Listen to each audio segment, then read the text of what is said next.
과거에 반도체가 이렇게 그 바닥을 찍고 올라갈 때는 어떻게 보면 실적의 저점하고 비슷했거든요. 네.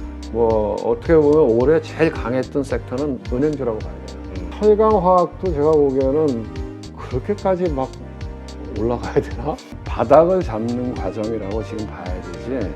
여기서부터 물론 이제 방향성은 제가 보기에는 긍정적으로 보는 게 좋아요. 보상이 그리고 중국이 제가 보기에는 그렇게 막 돈을 풀 수 있는 여력이 있을까요? 그러니까 이제 중국이라고 하는 나라는 기본적으로는 부동산, 그죠? 그다음에 수출, 네. 이게 큰 경제 동력이잖아요. 그런데 부동산은 어느 정도 부양을 하겠지만 그래도 부동산이 이미 많이 부실화돼 있어서 그렇죠. 그걸 계속 끌고 가면 성장할 수는 없잖아요. 그러니까 한계가 좀 있을 거라고 보고 있고, 수출? 아니 결국 수출 어디다 해요? 미국에 해야 될 거 아니에요. 미국이나 유럽에. 그렇죠. 어쨌든 전 세계에서 GDP의 3분의 1을 차지하는 게 미국인데, 미국은 어쨌든 경제가 하강하는 건 맞잖아요. 그리고 지금 월드뱅크나 IMF나 이런 데서 다 예측하는 거는 2023년도에 경제는 하강한다는 거 아니에요. 떨어진다는 거 아니에요.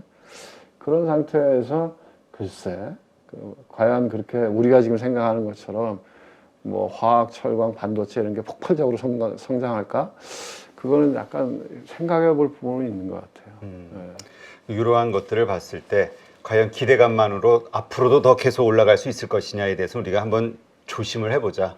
그거를 아마 점검을 아마 지금은 기대감으로 올라가는데 이제 저는 그런 생각이 들어요. 반도체 예를 들면 반도체를 놓고 보면 지금은 기대감으로 올라가는데 과거에 반도체가 이렇게 그 바닥을 찍고 올라갈 때는 어떻게 보면 실적의 저점하고 비슷했거든요. 네.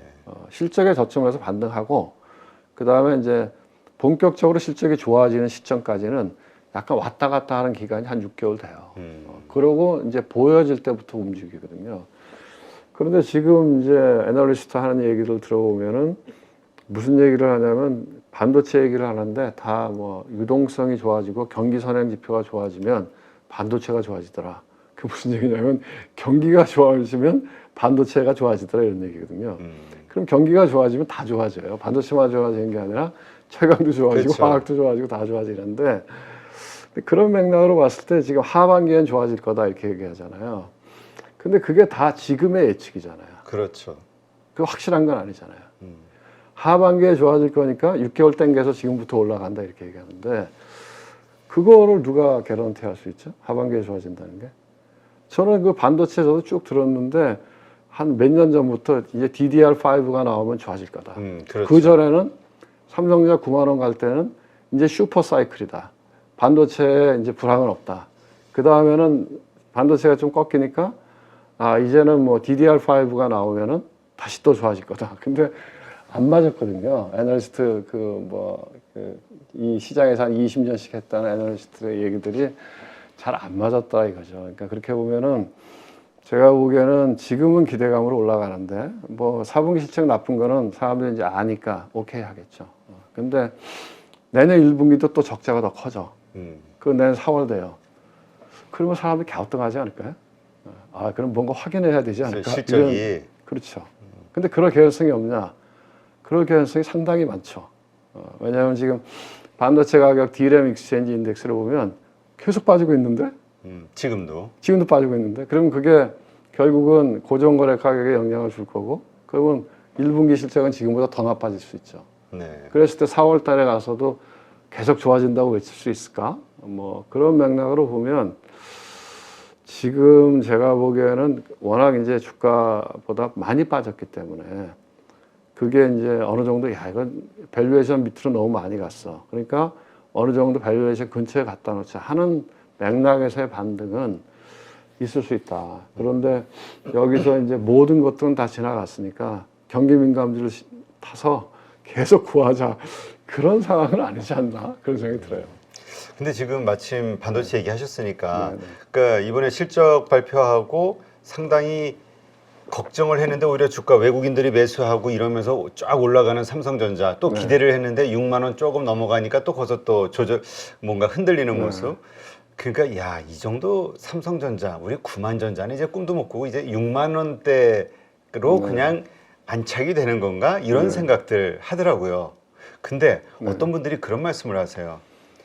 우리가 그때 슈퍼사이클 얘기했잖아요. 네, 네, 네. 그때는 가수요가 왔었기 때문에 늘어난 수요, 이거를 가지고 많은 애널리스트들이 그 슈퍼사이클에 대해서 얘기했는데 나중에 보니까 그게 다 가수요였다. 그게 재고로 쌓아놨던 거니까. 네. 근데 4차 산업혁명에 의해서 정말로 수요가 늘어나는 시점은 네. 내년부터다. 이런 의견들이 있더라고요. 그래서 네. 기다리면 내년서부터는 정말 진짜 수요, 네. 뭐 자율주행이나 AI나 뭐 이러저런 것들로 네. 이런 기대감을 갖는 분들도 있더라고요. 그럴 수 있죠. 그러니까 이제 이렇게 보면 될 것 같아요. 외국인들은 그럼 왜 샀냐?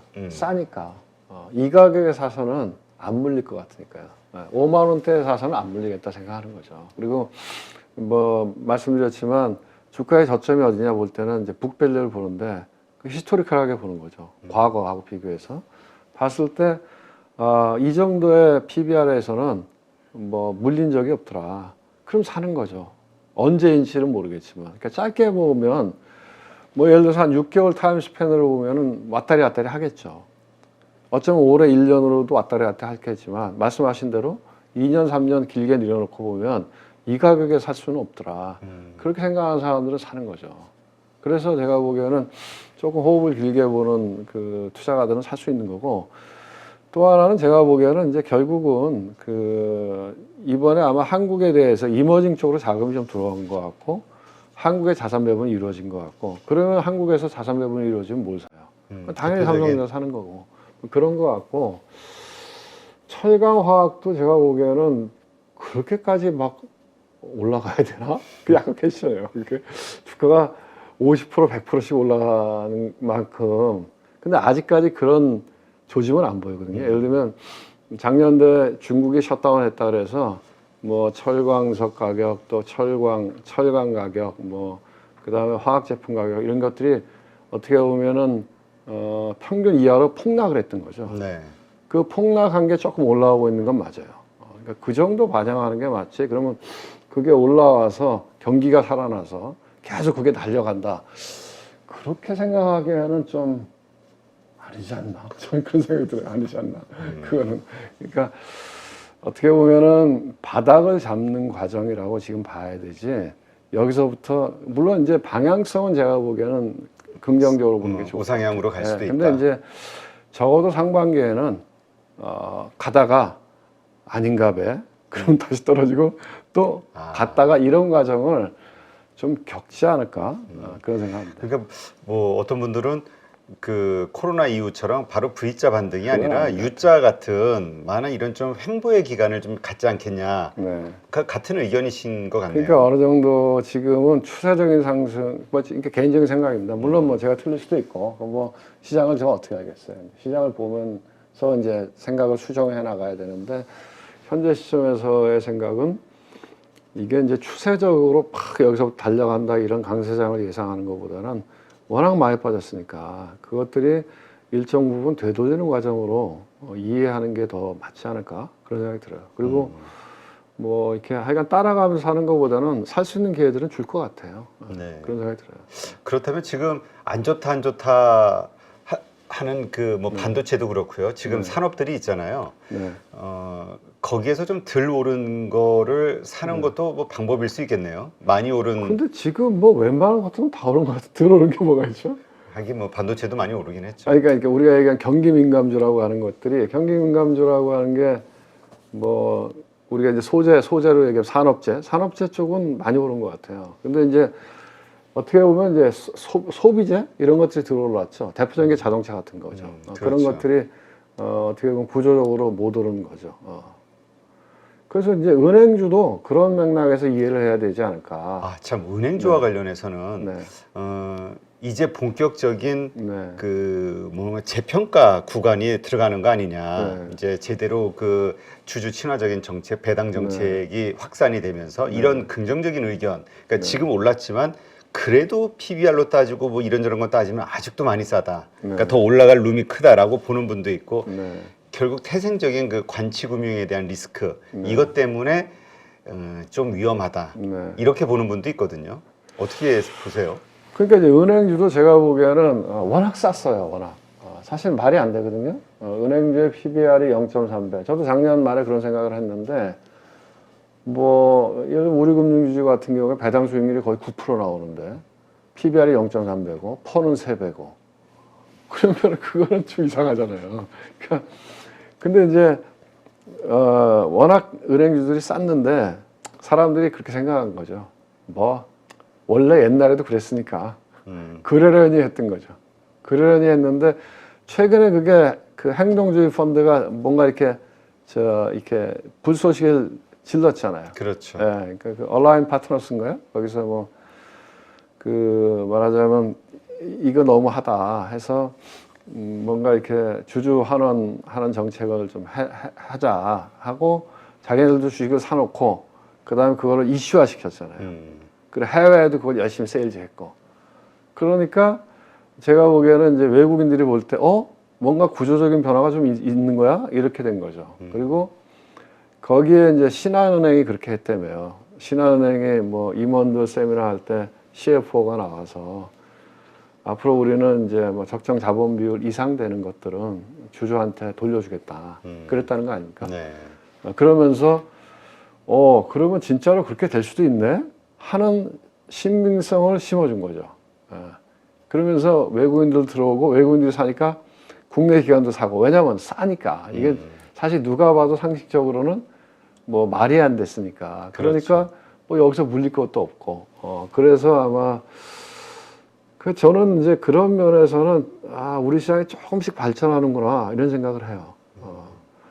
왜냐하면 우리 시장에 그런 그 행동주의 펀드 이런 것들이 거의 뭐 그 의미가 없었거든요. 국내에는 힘이 없는 것 같아요. 외국계니까 저 정도 힘을 발휘한 게 아닌가 이런 생각이 들기도 하거든요. 아니요, 그 얼라인 파트너스는 국내 조그만 자산운용사예요. 아, 그래요? 네, 국내 조그만 자산운용사예요. 조그만, 뭐 크지도 않아, 1조도 안 되는 자산. 근데 그거 어떻게 이제까지 많이들 시도했었잖아요. 아니 그런데 이제 제가 보니까 우리 시장에서도 조금씩 제가 보기에는 바람직한 변화가 생겨난다. 젊고 똑똑한 친구들을 통해서 그런 생각이 들어요. 왜냐하면 아마 이제 우리 시장에서 토종 이런 그 행동주의 펀드의 첫 번째는 강성부였죠. 그렇죠. 한진칼 할 때, 한진칼을 그때 뭐 땅콩 회항해서 무지하게 시끄러울 때 국민들이 다 안 좋게 생각할 때 그 틈을 들어가서 강성부 펀드가 이제 어떻게 보면 근데 그거는 이제 국민들이 다 그때 그 대한항공 일가에 대해서 부정적인 생각을 갖고 있었기 때문에 뭐 어떻게 보면 여론의 지지도 받을 수 있었고 그래서 그걸 통해서 뭔가 변화를 시도했었고 뭐 결과는 어떻게 보면은 뭐 경영권은 결국은 뭐 그쪽에 남아 있고 뭐 강성부 펀드는 엑시트를 했지만 어쨌든 그게 하나 시도가 됐던 거고 그 다음에 이제 이번에 얼라인 파트너스인가 하는데도 보면 그 공통점이 뭐냐면요. 그 강성부 대표도 저도 개인적으로 잘 아는 친구인데 프라이빗 에쿼티를 했던 친구거든요. 그리고 이번에 얼라인 파트너스도 보니까 프라이빗 에쿼티를 한 친구예요. 이런 주식 트레이딩 한 친구가 아니고. 그렇군요. 네, 그러니까 그 친구도 보니까 뭐 골드만삭스하고 KKR이라고 KKR이 굉장히 큰 데거든요. 프라이빗 에쿼티에. 그 KKR에서 일했다니까 그런 데서 일했던 친구인데 이제 그런 걸 아는 거죠. 플레이하는 거를. 그러니까 외국에서 플레이하는 걸 아는 거죠. 어떻게 플레이하고 어떻게 대중을 자극하고 이런 걸 아는 거죠. 주식도 알고 시장도 알고 대중의 심리도 알고 그런 거죠. 그래서 보니까 그 얼라인 파트너스라고 하는 데가 SM 있잖아요. 네. SM을 작년에 주총에서 감사 선임을 이겼잖아요. 완전 다윗과 골리앗이었는데 이겼잖아요. 왜냐하면 기관 투자가들이 다 도와줘서 그렇죠. 결국은 얼라인 파트너스에서 이렇게 지지했던 사람이 감사로 선임됐고 이수만 회장이 이제 돈 빼먹는 거에서 안 하겠다고 손들고 있죠. 아직까지 그렇게 확실하게 되진 않았지만 어나운스는 그렇게 했죠. 이번에 그렇죠. 주총에 또 얘기가 될 텐데 거기서 한 거예요. 거기서. 근데 그러니까 이제 시장에서 더 신뢰가 있고 뭐 이런 친구들은 뭐 골드만삭스나 KKR 같은 데서 일했고 그러면은 또 외국계 증권사하고 네트워크도 있고 하니까 해외 세일즈가 뭐 간접적으로도 가능했을 거고 거기에 신한은행 CFO가 우리는 이제 그렇게 할 거야 얘기했기 때문에 더 신빙성이 있어요. 그래서 이제 뭐 어떻게 보면 올해 제일 강했던 섹터는 은행주라고 봐야 돼요. 반도체 얘기 많이 했지만 그렇죠. 그거 한 10%밖에 안 올랐잖아요. 그렇죠. 예, 근데 은행주는 뭐 지방은행, 전북은행 같은 경우에 JB금융주 같은 경우 거의 뭐 무지하게 올랐던데요. 그렇죠. 50% 이상 올랐던데요. 그 대형 금융지주에서도 30-40%씩 올랐으니까. 근데 이제 그러면 이게 진짜로 바뀔 거냐?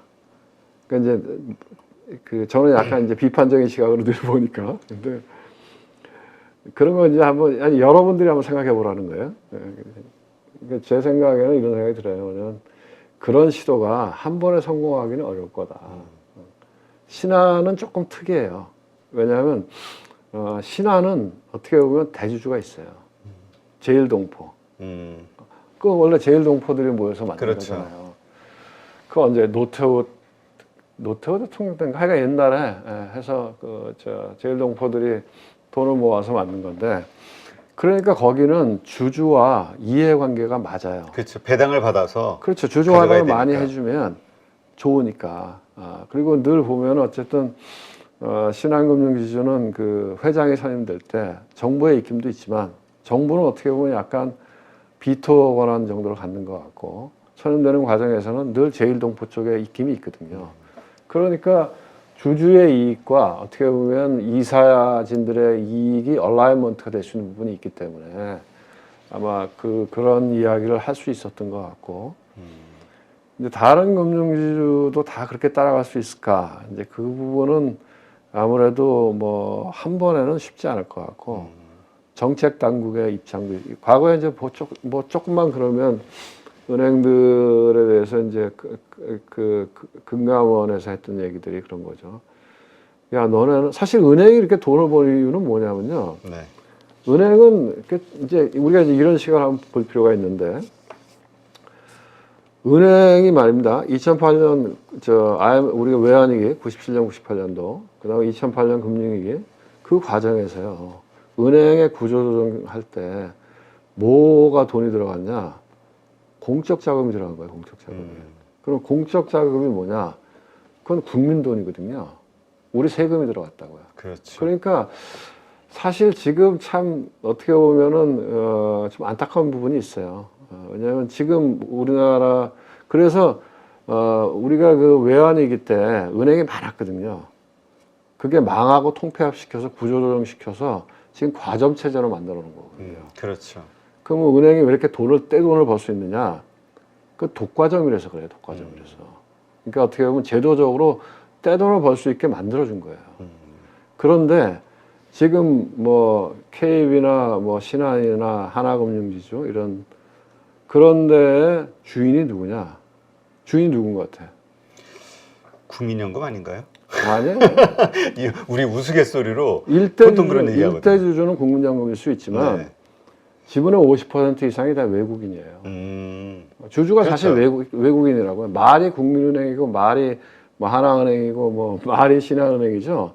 사실은 주인은 외국이에요. 외국이다. 그러니까 참 안타까운 일이에요. 왜냐하면 그래서 그런 상황에서 우리가 주주 환원을 계속 해준다 할 때 과연 정부에서 오케이 할까? 전부 외국으로 국부가 유출된다라고도 볼 수 있는 거니까. 근데 뭐 이제 어떻게 보면 자본주의 체제 하에서 그거는 우리가 멍청해서 당한 거기 때문에 그건 뭐라 그럴 수는 없죠. 왜냐면 우리도 뭐 해외 가서 주식 투자하기 때문에. 그런데 그렇지. 어쨌든 그런 국민들의 세금이 들어갔고 또 하나는 제도적으로 규제에 의해서 독과점을 형성시켰기 때문에 떼돈을 벌 수 있었고 그 다음에 주주의 50% 이상의 외국인들 결국 주주 환원을 시킨다고 하는 거는 그 부의 상당 부분은 외국인들이 가져간다는 거니까 외국인들은 환호하죠. 그런데 그런 체제에서 또 만약에 어려워졌을 때 충분한 자본을 갖고 있지 않으면 흔들릴 수 있거든요. 왜냐하면 우리나라 지금 가계부채가 엄청 많잖아요. 그거 다 은행이 잡고 있잖아요. 근데 만약에 그런 게 흔들렸을 때 충분한 자기 자본이 이렇게 준비되어 있지 않은 상태에서 흔들렸다. 그러면 또 국민들이 세금으로 넣어야 되거든요. 그러면 그런 심리적인 저항이 있을 거예요. 이게 주주 환원을 다 해주면 결국 그 돈은 상당 부분은 외국인들한테 가는데 그 상태에서 은행이 흔들릴 때 그러면 또 국민들이 세금 넣어? 그거는 아닐 거거든요. 그래서 뭐 굉장히 어떻게 보면 이것도 일정 부분은 굉장히 긍정적인, 그러니까 자본시장의 발전이라고 하는 측면에서는 굉장히 긍정적인 부분이 있어요. 네. 그런데 우리가 이제 국가, 뭐 국부 이런 측면에서 그런 얘기하면 좀 뭐 제가 약간 꼰대 같긴 한데 그런데 꼰대 아니신가요? 아니 근데 어쨌든 제가 말씀드렸지만 이 은행이라고 하는 게 네. 완전한 민간 자본으로 형성된 건 아니라는 거죠. 왜냐하면 그렇죠. 어려움이 있을 때 국민들이 세금을 넣어줬고 그 다음에 여럿이 있으니까 경쟁해서 망하는 데가 나왔기 때문에 독과점을 만들어줘서 적정한 이익을 늘 넣을 수 있게 해줬고, 그리고 이게 어떻게 보면 인프라거든요. 인프라. 어떻게 보면 우리가 이게 전기나 수도나 가스와 같은 인프라이기 때문에 유틸러티적인 성격이 있기 때문에 이게 흔들리면 안 되거든요. 그래서 뭐 공공재로 봐야 된다. 공공재 아니 완전히는 아니지만 완전히 아니더라도. 그래서 제가 보기엔 그래서 어떤 생각이 드냐면 이 정책적으로 정부도 그런 인식을 좀 가져야 될 것 같아요. 왜 그러면 은행이 떼돈을 버느냐? 그러면 요새 보면은 뭐 금감원장도 나와서 뭐 니네 뭐 돈 많이 벌지 마 이런 얘기하고, 그렇죠. 그다음에 보너스 많이 주지 마 뭐 이런 거. 아니 보너스가 뭐 얼마 되겠어요? 그게 문제가 아니라 뭐 예대 마진 줄여 이런 얘기고, 뭐 정치권에서도 보니까 여당에서도 당 대표 뭐 원내대표가 뭐 나와서 또 그런 얘기하고, 또 뭐 민주당에서도 또 당 대표가 나와서 그런 얘기해요.